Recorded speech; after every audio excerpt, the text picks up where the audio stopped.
Vamos a empezar. Bueno, shalom, hermanos, vamos a comenzar con la Haftará Pinjas.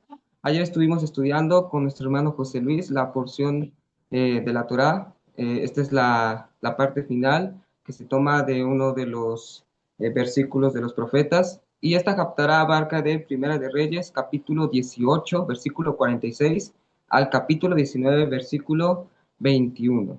Es una porción que va muy relacionada a lo que vimos en la porción de la Torá, pero bueno, vamos a ver algunas cositas de las cuales podemos sacar enseñanzas. Y nos habla primeramente de un profeta que todos aquí conocemos. ¿Y quién adivina quién es este profeta? Elías, Elías. Es un profeta Elías. que nos habla de un gran celo por Dios, gran celo por Elohim, aquel que oró para que hubiera lluvia, aquel que hizo a través del poder del Eterno descender fuego y demostrar que Yahweh, el Eterno, Adonai, era el único Dios de Israel y no Baal, Asherah, que eran dioses falsos, que no daban nada por el Eterno y que solamente traía juicio al pueblo de Israel, que fue una sequía muy grande. A vamos a ver el contexto de esta Haftará. Y bueno, el contexto de esta Haftará muy bien lo conocemos y es Elías contra los profetas de Baal. Esta porción la podemos ver en Primera de Reyes, capítulo 18. Y es cuando Elías desafía a los profetas de Baal para demostrar quién era el Dios verdadero, el único Elohim verdadero. El desafío consistía en que ambos bandos prepararían un sacrificio y llamarían a su Dios para que lo consumiera con fuego. Los profetas de Baal iniciaron y después de que hicieron varios rituales, clamaran a su Dios, este no les respondió y fallaron. Pero después de que fue la tarde, el mediodía, eh, entre las dos tardes, Elías presentó su sacrificio. Y después de hacer una zanja en medio del altar y que derramaran tres veces cuatro cántaros de agua, oró al Eterno, oró a Yahweh y descendió fuego del cielo que consumió todo el sacrificio, todo el altar. Y vemos que después de esto, Elías se levanta y dice, solo Adonai es Dios. Y empezó todo el pueblo y después de eso vemos que Elías les dice al pueblo, traigan a los profetas y Elías degolló a todos los profetas con su espada. Mató a todos los profetas en sí. Después de todo esto, pues Elías, al ver que pues ya habían muerto todos los profetas, ya ve a Acab y le dice que va a haber una lluvia muy grande. Elías ora y después de 7 veces de que su siervo va y inspecciona el cielo, llueve. Y vemos que después de todo le dice Elías a Acab que se fuera rápido porque iba a caer una gran tempestad. Y Acab se va, y después de todo esto nos centramos en el capítulo que inicia de esta Haftará, donde nos dice, pero la mano de Yud-Heh estuvo sobre Elías, de modo que ciñó sus lomos y corrió delante de Acab hacia la entrada de Jezreel. Vemos esto muy particular, ¿por qué? Porque cualquiera pudiera decir que Elías, al mandar sequía al pueblo, al estar confrontando al rey de Israel, que era Acab, podría decirse uno que Elías odiaba o le caía mal a Acab, que solamente quería su mal. Pero esto no es cierto. Elías hizo la demostración que vemos en todo el capítulo 18 de descender fuego del cielo para que consumiera el altar y se demostrara que era el Dios verdadero, no para molestar a Acab, sino para que él viera todo esto y se arrepintiera y volviera a los caminos del Eterno. De momento nada más.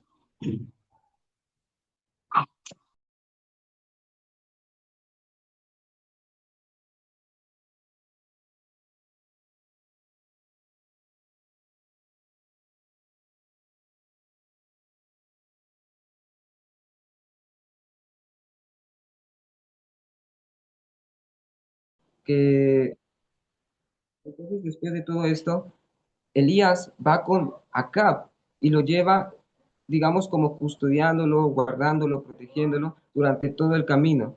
Esto nos demuestra que Elías quería el bien para el rey de Israel, no quería su mal. para él. Quería que él se arrepintiera, que él viera todo esto y así él tuviera esa constricción del corazón y reconociera a Yahweh como su único Dios.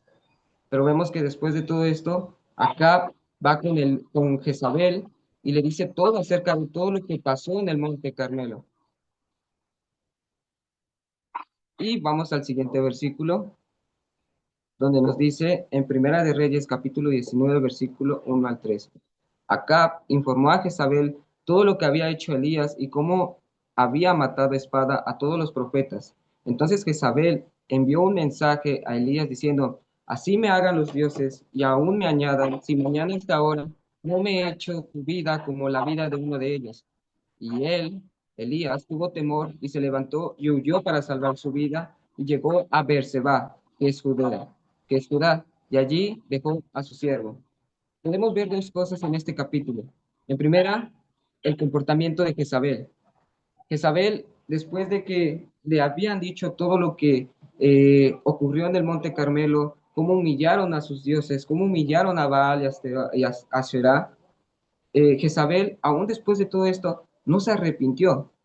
O sea, sus dioses ya habían demostrado que eran falsos, que no existían y que no hacían nada por el pueblo. Ni siquiera los protegieron a los profetas, a sus profetas, de ser muertos por Elías. Mas Elías demostró todo esto. ¿Y qué pasó? Pensó que Acab y Jezabel, después de todo eso, se iban a arrepentir, pero no lo hicieron. Y Jezabel, en vez de que se doblegara o reflexionara todo lo que había pasado o se humillara, no lo hizo y se endureció más el corazón. De hecho, dijo y juró por sus dioses, a los cuales había ya demostrado que no existían, que no eran nada, y dijo a Elías, así me añadan mis dioses, si mañana no te he hecho tu vida como la de como uno de los profetas, como la de los profetas a los cuales Elías había matado. Entonces, en pocas palabras, la noticia de lo que había hecho Elías mediante la fuerza y el poder de Dios no conmovió el corazón de Jezabel ni le indujo a corregir su mal proceder. A veces escuchar la verdad, lamentablemente, en el corazón de las personas, en algunas sí, pero en algunas no llegan a esa constricción, no llegan a ese mover del corazón que uno desearía pasar. Por ejemplo, cuando nosotros, o sé que ustedes lo han hecho, han demostrado con su Biblia a sus familias, a sus compañeros de trabajo, a sus amigos, que en la Biblia está escrito que debemos de guardar Shabbat, debemos de guardar las santas convocaciones, de que las religiones nos llevaban a desviarnos de la voluntad de Dios, y aunque tú les enseñes todo esto, sus corazones no se doblegan, sus corazones no tienen ese mover de reaccionar a la voluntad del Eterno, y por todo esto, a veces hasta nos decepcionamos, a veces hasta nos cansamos, nos desanimamos, como lo hizo Elías, porque Elías en este momento, cuando oyó la noticia de Jezabel, de momento,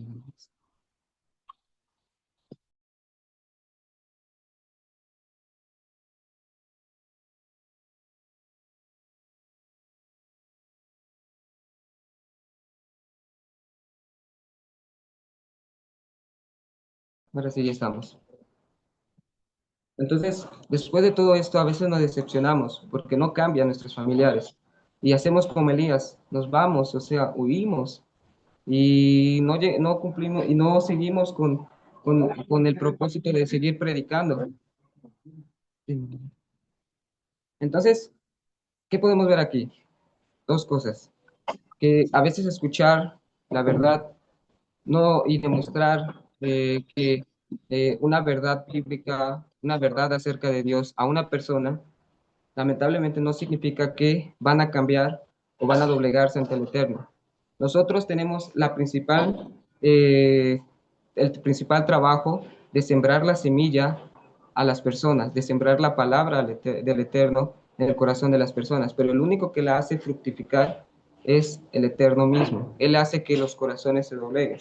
Y de acuerdo a las decisiones de cada una de las personas, si deciden doblegarse al Eterno o no, porque incluso algunas pueden reconocer una verdad bíblica, pueden reconocer tal vez que estaban equivocados y aún después de reconocer todo esto, no los llegan a cambiar, no llegan a cambiar su vida, no llegan a cambiar sus hábitos.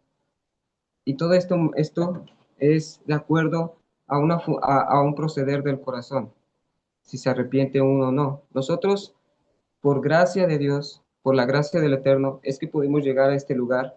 ¿Por qué? Porque el Eterno doblegó nuestros corazones. El Eterno hizo que nosotros reconociéramos su voluntad y es por eso que estamos aquí. Y de acuerdo a todo lo que podemos llegar aquí, alguien sembró la semilla en nosotros, alguien pudiera haber dicho algo de acuerdo a la voluntad del Eterno, una verdad, y de esa verdad el Eterno lo utilizó en nuestro corazón para fructificarlo.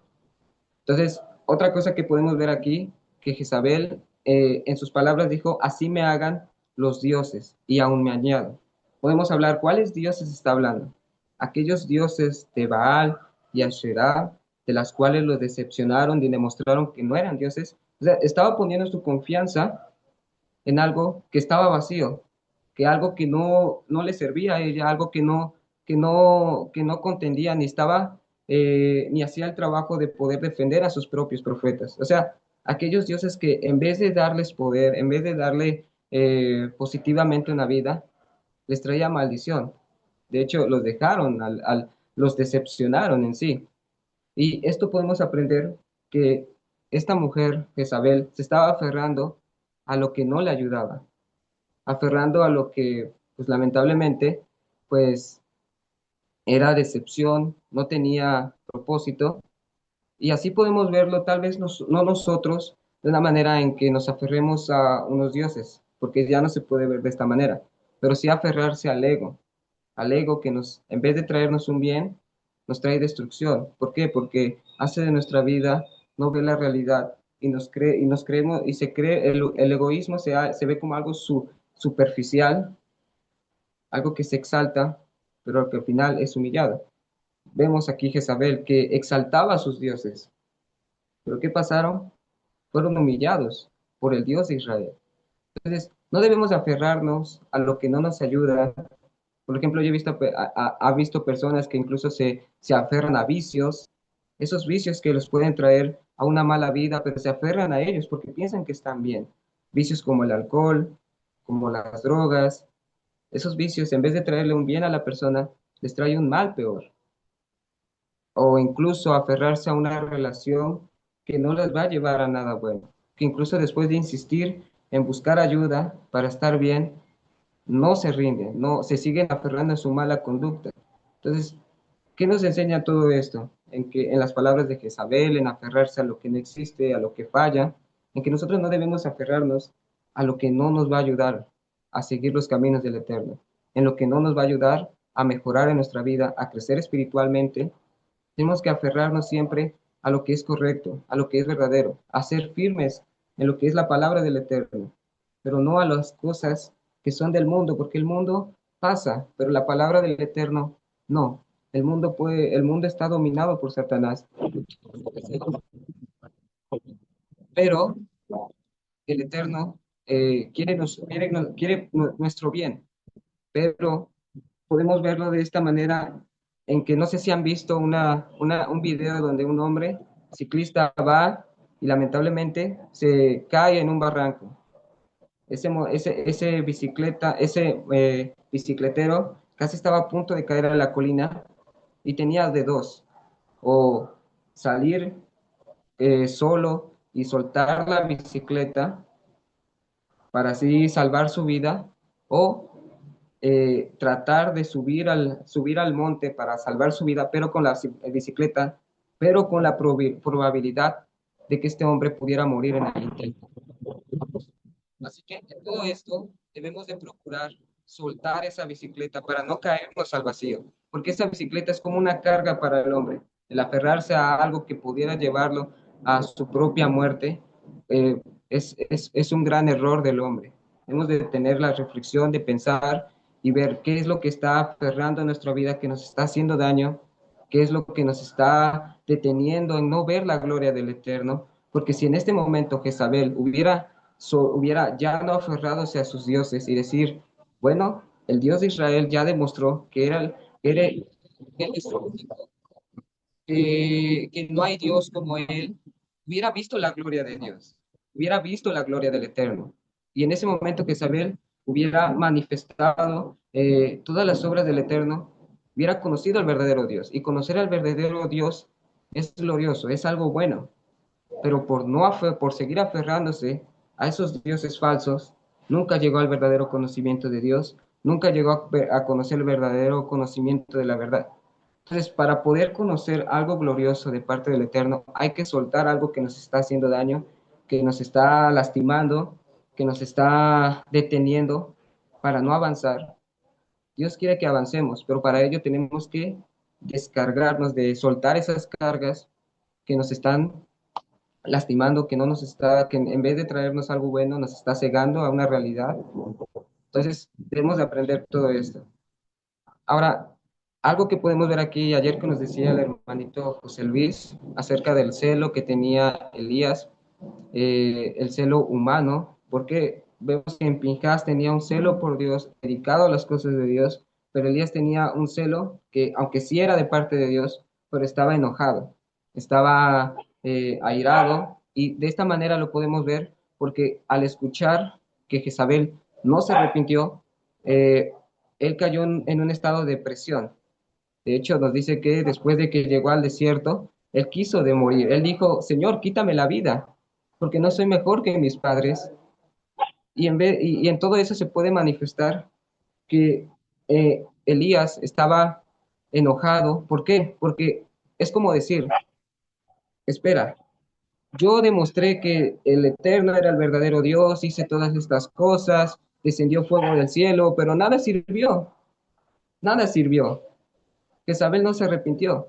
Y él tuvo esa decepción con enojo que lo llevó a desparramarse en depresión y decir, ya nada de lo que voy a hacer va a tener sentido, todo va a ser en vano lo que haga.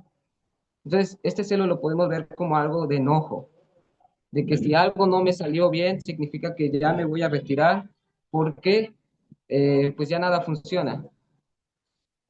No fue la voluntad del Eterno que Elías tuviera esa actitud, pero en todo esto, pues vemos el carácter de Elías, un carácter humano, que también era una persona como nosotros, un carácter, pudiera enojarse, pudiera tener tristezas, era como nosotros. Elías era un profeta del Señor, pero eso no le quita que era humano, como nosotros. Entonces, Elías en todo esto, pues tuvo un celo que al final lo llevó a enojarse por las cosas que no salieron bien, por las cosas que no salieron bien conforme a lo que él quería. Porque él quería que después de todo esto, Jezabel y Acab se arrepintieran de todo y que todo fuera bien, que si los reyes, si los principales.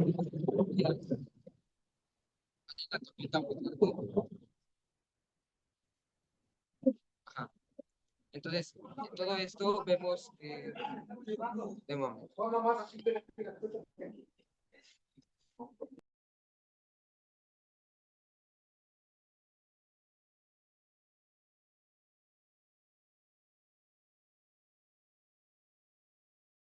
Lo que pasa es que hay una tormenta en mi casa, se oyen de hecho los relámpagos, pero bueno, ¿en qué estábamos? En que, bueno, vamos a seguir con la porción y vamos a ver la conexión entre la parashá y la haftará. Vamos a ver que en la haftará, en la parashá pudimos ver que por qué fue seducido el pueblo por mujeres. Entonces, aquí en este momento, el pueblo en la parashá, donde vemos que por qué cayó la mortandad, es a consecuencia, a causa de que el pueblo fue seducido por mujeres moabitas, y más peor, de la tribu de Simeón fue seducida por Cosbi. Entonces, aquí vemos también una conexión con la Haftará, porque ¿quién estaba seduciendo al pueblo en ese momento? También una mujer, que era Jezabel. Y pudiéramos decir que cómo Jezabel pudo controlar el dominio, digamos, por así decirlo, de la creencia en el pueblo. Aquí no nos está diciendo que el pueblo estaba siendo eh, perseguido en este momento o obligado a creer en Baal o Asherah. El pueblo en este momento no estaba obligado a seguir a estos dioses falsos. Pero ¿cómo es que el pueblo en este momento se dejó llevar, que incluso estaban, nos dice en los últimos capítulos de esta Haftarah, que no hubo 700 personas, o bueno, aquí puedo variar el número, pero no hubieron personas que se doblaron ante Baal y besaron a Baal. Entonces, aquí, en este momento, en el tiempo de Elías, Jezabel inducía al pueblo con buenas palabras, no lo hacía de malas palabras. Jezabel no trataba de que el pueblo se obligara a adorar a Baal o a Será de una forma mala, sino que los seducía de tal manera que ellos mismos cayeran y voluntariamente se ofrecieran a servir a esos dioses. ¿Por qué? Porque Baal y Asherá eran dioses de la fertilidad, de la prosperidad. Y qué mejor, el pueblo estaba en ese momento pues sediento, ¿no? Estaba entusiasmado, estaba impaciente. Y Jezabel les trajo estos dioses y el pueblo voluntariamente pues accedió a ellos. O sea, no fue como algo obligatorio, no fue como que o sirves a estos dioses o sirves a mis dioses o te mato. No, no fue en este momento que Jezabel lo hizo de esa manera. Él invitó al pueblo a que comiera de lo sacrificado, a que fornicaran con sus dioses de una manera voluntaria. Y esto le enojaba incluso, esto le enojó a Dios, esto le enojó a los profetas, y fueron ellos quienes se rebelaron contra Jezabel. Porque lo que nos dice el capítulo de toda la Haftarah, de toda la vida de Elías hasta acá, es de que los únicos que Jezabel consideraba como enemigos eran a los profetas de Adonai, no al pueblo. ¿Por qué? ¿Por qué a los profetas? Porque los profetas eran quienes se rebelaban ante la autoridad de Jezabel, ante sus propios dioses, no fue el pueblo ya estaba seducido, el pueblo ya estaba envenenado por esa idolatría, no fue como que algo que los obligara. Y así podemos verlo hoy en día. Eh, y aquí podemos ver algo que hoy incluso existe en nuestros días. La apostasía no llega como algo bueno, primero hay que definir qué es apostasía. Apostasía se define como deserción o abandono. Se refiere específicamente a deserción de la verdad o separación de lo que antes se seguía.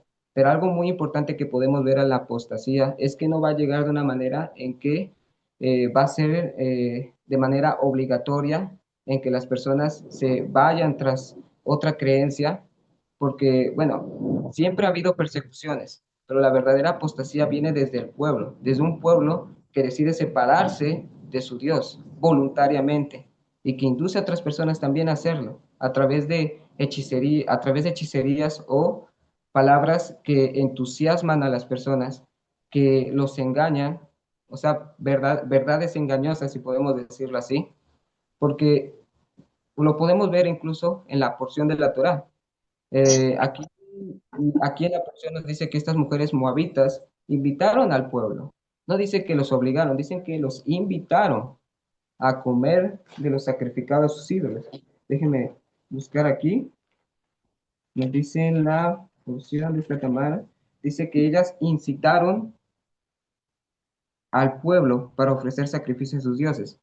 Y el pueblo accedió voluntariamente. No lo hizo por obligación, no lo hizo por persecución, lo hizo voluntariamente. En la Haftarah podemos ver lo mismo. Aquí lo hicieron el pueblo voluntariamente, porque estaban de una manera envenenados por suaves palabras de aquellas mujeres. Déjenme un momento.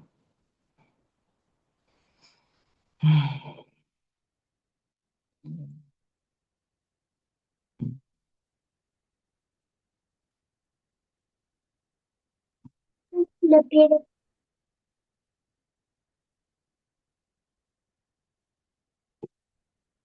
Ajá.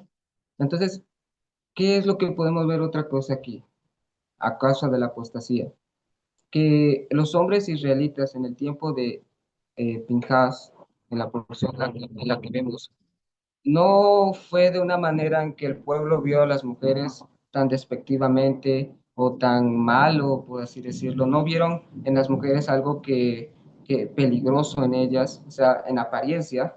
No las vieron, digamos, de una manera horrenda, si podemos decirlo así. No, las vieron de una manera, podemos decir a las mujeres, las vieron de una manera con apariencia, podemos decir linda, podemos decir hermosa, no fue como algo que ellos les diera abominación, fue algo que los atrajo y los sedujo. Y de esto podemos ver acerca del engaño del pecado. El pecado no se va a manifestar de una manera horrenda, de una manera peligrosa. De hecho, no se ve así el pecado principalmente. Se ve como algo bueno a los ojos, algo que es deseado, algo que es placentero. Esa es la hipocresía del pecado y la hipocresía de Satanás. Satanás cuando se le presentó a Eva, no fue de una manera inferior a ella. De hecho, no fue de una manera superficial, no fue de una manera engrandecida que se presentó a Eva. Fue de una manera inferior, en una serpiente, algo inferior al humano. Y de esta manera lo engañó. ¿Y qué le dijo a Eva? Con el engaño. O sea, y después Eva vio cómo vio el pecado, cómo vio el fruto del conocimiento del bien y el mal, del cual era prohibido, bueno a los ojos, algo que era deseable, algo que era placentero. Y de esta manera se puede ver el engaño del pecado, el adulterio. El adulterio no se ve como algo peligroso al momento. Se ve a la persona como una persona buena, una persona que no hace daño, una persona tentativa. Pero después de que se consuma el pecado del adulterio, ahí llega la muerte. Entonces, es como decir, tú vas al supermercado y te encuentras y vas a comprar manzanas. Ves una manzana que está fresca, que está muy buena, se ve por fuera bien, o sea, se ve en buen estado. Llegas a tu casa, partes la manzana, pero dentro de ella se ve como podrida, se ve en mal estado. Y uno podría preguntarse, ¿acaso nos podríamos comer esa manzana?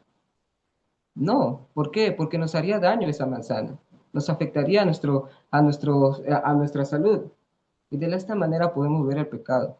El pecado se ve como algo que es bueno a los ojos, algo que no hace daño, algo que no es peligroso. Pero si tú le das una mordida a ese pecado, tú entras a ese pecado, ¿qué va a pasar? Se va a ver en el fondo muerte, se va a ver juicio, se va a ver mortandad, se va a ver todo esto que nos va a hacer daño. Entonces, muchas veces hoy la sociedad o lo que podemos ver en el entretenimiento, en la música o los valores que ahora promociona la agenda, no ponen al pecado como algo ya inofensivo. Por ejemplo, música. La música ya se ha vuelto algo ritmosa, algo pegadiza, algo que atrae a los oídos. Pero si tú escudriñas más dentro de esa música, ¿qué hay? Letras abominables, letras que van en contra de los valores del Eterno, que apoyan al adulterio, que apoyan la fornicación, que van en contra de Dios, o el entretenimiento, caricaturas, por ejemplo. Caricaturas nos presentan caricaturas bastante asombrosas, bastante entretenidas, bastante dulces, con muchos colores y todo, con brillitos. Pero si tú entras y ves más de esas caricaturas, vas a ver caricaturas satánicas, caricaturas que incluso promocionan una agenda antibíblica.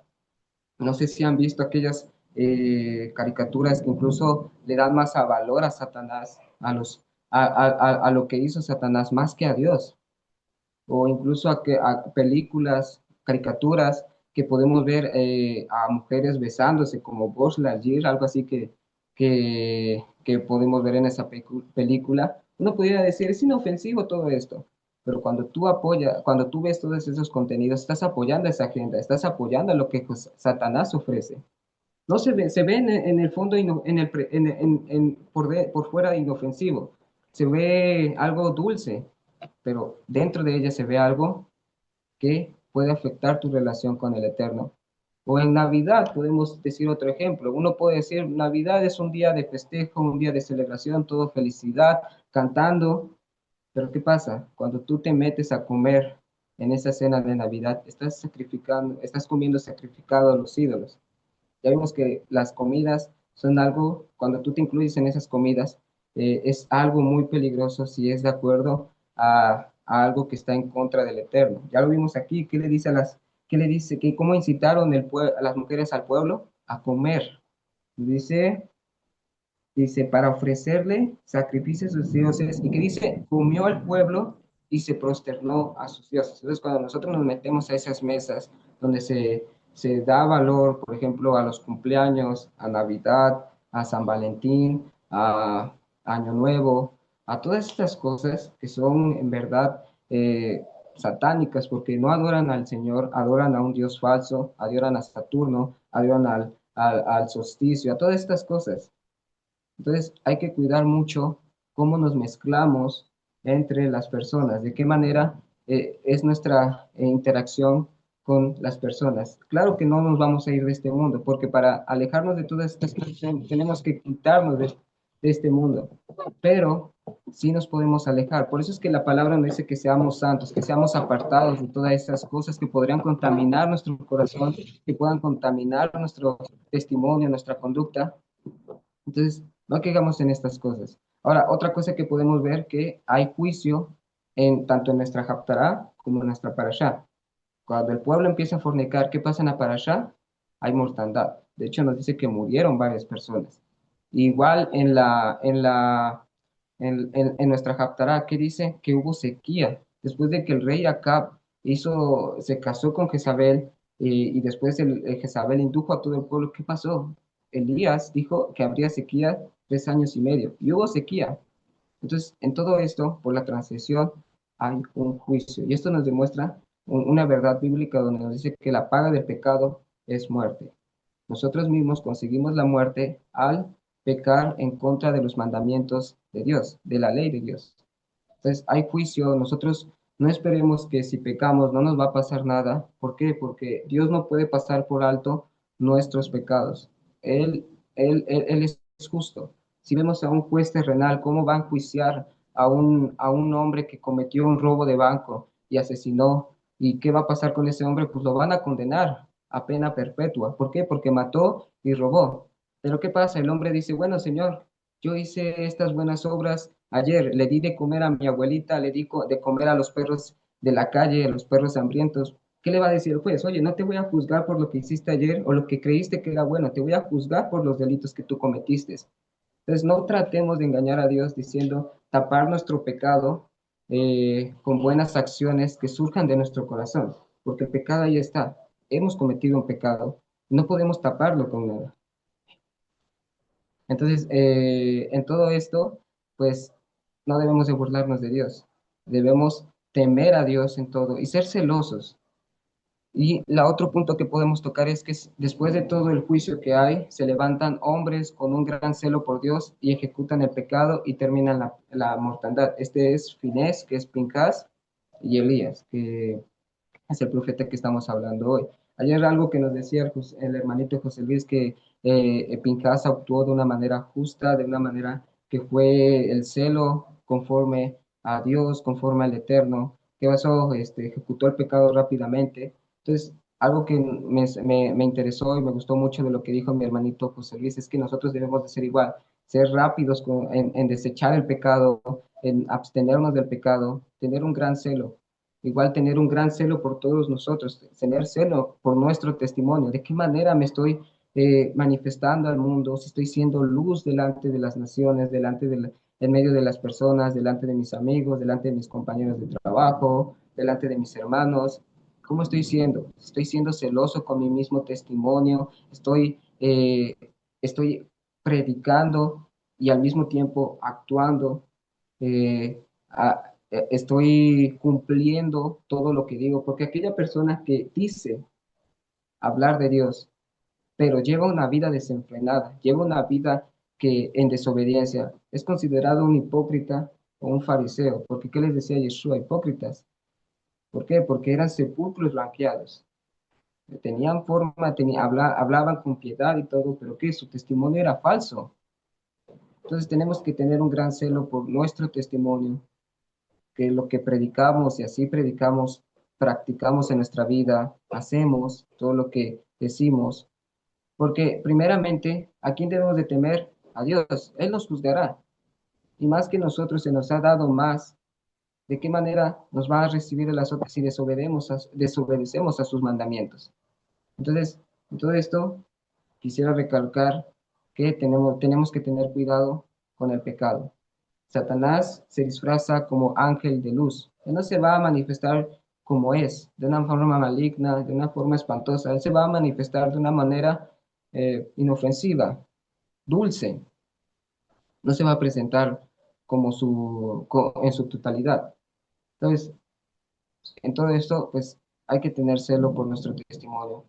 No seamos como Satanás, no seamos siervos de Satanás. ¿Y de qué manera se puede ver esto? De aquellas personas que aún después de que han visto todo lo que pasa en el mundo, todo lo que vemos en el mundo, del pecado, del adulterio, de todo esto, decidimos quedarnos con los brazos cerrados, incluso apoyar con todo lo que está pasando. Entonces, debemos de detenernos y pensar cómo es nuestro testimonio, qué estoy haciendo para mejorar al mundo, porque ese es el plan. A esto nos vino a traer el mundo, a esto nos llamó el Eterno, a hacer un cambio, un pequeño cambio tal vez en el mundo, un bien para el mundo. Estamos levantándonos como Pinjas y Elías en contra del pecado. Mire, yo quise hablarles de esto porque esto me llamó a mí esta semana y en todo esto veo que Dios honra a aquellos que les honra y aquellos que le deshonra, pues vemos que pues trae juicio, ¿no? Pero esto me llamó, ¿por qué? Porque muchas veces nos decimos predicar Torah, nos llenamos de conocimiento, pero dejamos ese conocimiento embotado en nosotros mismos y no lo sacamos a la luz. Eh, Lamentablemente yo he visto a personas, a jóvenes, que necesitan de Dios, y por lo menos puedo decir una experiencia que me dolió mucho en el corazón, que vi a una persona, una joven, suicidarse porque por tal razón no se sabe, pero se suicidó, se mató a sí misma, tal vez porque ya no soportaba la vida, tal vez porque sentía un vacío, porque pasan esas cosas. Y vemos que en este mundo se necesita mucho de Dios, se necesita mucho del Eterno, de escuchar la palabra del Eterno. Y me dolió tanto porque hay pecados de los cuales las personas están y lamentablemente por no conocer esa luz del Evangelio, de esa luz de la palabra, pues caen en el pecado y hay juicio en su vida. Se buscan ellos mismos su propio mal. Así que yo me llamó mucho esto y gracias al Eterno, y yo espero sus oraciones también. Ya llevo 2 semanas predicando en las calles, hice folletos, hice trípticos y gracias a Dios he ido por aquellos jóvenes. Y no lo digo para vanagloria, sino lo digo para que ustedes también puedan tener esta intención de aquellos que se les ha dado más conocimiento o aquellos que ya entienden más la palabra, puedan salir a las calles, puedan predicar en sus redes sociales y predicar la palabra del Eterno, hablar de la palabra del Eterno, porque no se sabe, algunas personas necesitan de Dios y no lo saben, y tan siquiera por oír una palabra que Dios está poniendo en tu corazón, les puede ayudar en su vida. Gracias a Dios he podido encontrar a jóvenes y han recibido la palabra con mucho entusiasmo. Sé que esto no es fácil, sé que esto puede dar miedo e incluso puedo decirles que da mucho miedo, pero es el Eterno quien nos ayuda. Puedo decirles que es el Eterno quien guía nuestras palabras. Entonces hay que tener un celo por el Eterno y un celo y también ayuda y también amor por las personas. ¿Por qué? Porque algo que me di cuenta aquí, que el celo de Pinjas fue algo tan asombroso que aquí nos dice que después de que el pueblo empezó a prostituirse, nos dice, nos habla de Pinjas aquí, ¿qué es lo que vio Pinjas en ese momento cuando ejecutó a Cosby y a Zimri? Él vio que el pueblo estaba, estaba llorando, el pueblo estaba llorando, el pueblo estaba lamentándose por todo esto. ¿Qué es lo que pasó en la mente de Pinjas? Se está dañando a inocentes, se está dañando la vida de personas por este pecado que cometieron estos hombres. Entonces hay que buscar siempre ayudar a las personas, siempre estar con esa empatía de poder auxiliar a aquellas personas con alguna palabra. Entonces tengamos el sentir de Pinjas en que si nuestro celo por Dios es verdadero, va a ser también para ver por las cargas de aquellas personas del pueblo para su bienestar. porque esto es lo que pensó Pinhas. Vio el pueblo llorando, vio el pueblo lamentándose. ¿Qué hizo? Tomó la lanza, fue en contra de Cusbi y Simri y ejecutó el pecado, y así se detuvo la plaga. Elías también lo hizo, aunque estaba enojado porque no salieron las cosas como él pensó que había de hacerse, él también pensó por el pueblo. Pensó, vio el pueblo y le dijo, si es que están de parte de Baal, vayan a Baal, si ven que están de parte de Dios, vengan a Dios, vengan al Eterno. Elías también fue un profeta que se preocupaba por el pueblo. Y vio al pueblo tan desesperado, engañado. Entonces, en todo esto tenemos que sentir ese sentir. Vamos a hacer un cambio, un pequeño, tal vez no veamos un cambio tan grande, pero un pequeño cambio en el mundo a través de la palabra que Dios nos ha dado a nosotros. Si tú tienes un poquito más de conocimiento, algo que te ha dado el Eterno, sal allá afuera, sale en tus redes sociales y predica la palabra del Eterno. Allá afuera, y puedo decirles que allá afuera está la verdadera batalla, porque sí es, porque allá afuera te enfrentas de todo. Y es bastante, bastante la experiencia que tienes con el Eterno. Y yo digo que esta experiencia también la sintió Pinhas y Elías. ¿Cómo estás haciendo algo para el Eterno? Algo que está ayudando a las personas, algo que está trayéndoles bien, que algunas tal vez no escuchen, pero eso no significa que debamos defraudarnos como Elías. Entonces, hay que hacer un cambio, hay que salir, porque allá está la batalla, allá afuera está la batalla.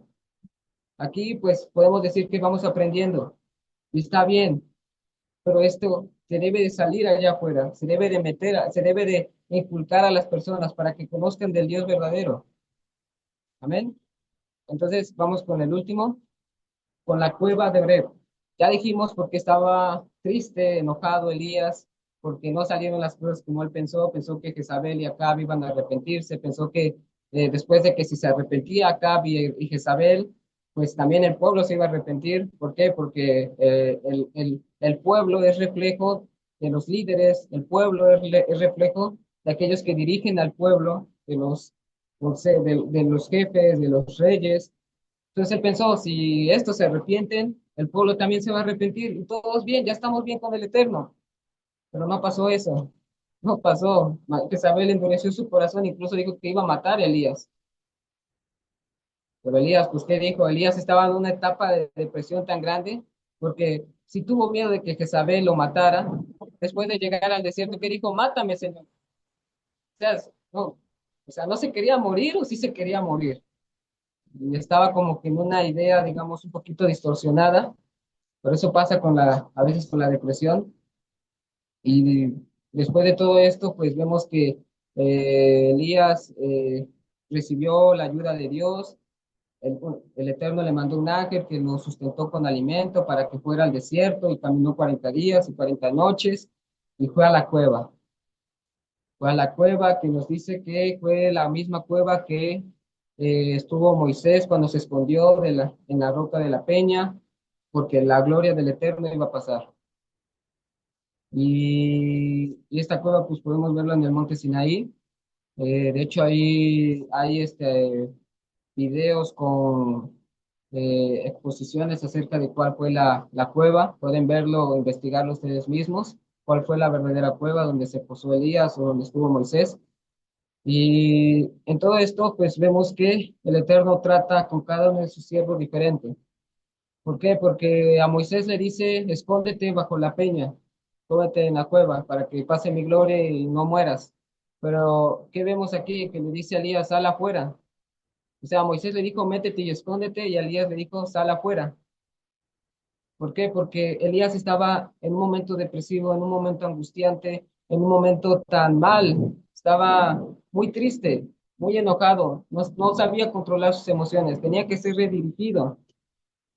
Y el Eterno le mostró a través de un silbido apacible acerca de cuál es la forma de dirigirse al pueblo y de qué manera, pues vemos que pues podemos pensar que por demostrar un milagro tan grande, la gente se va a convertir, la gente va a abandonar sus pecados. Y no, es a través de una voz apacible, a través de la palabra, no a través de milagros que se llega tal vez a constrictar el corazón de las personas.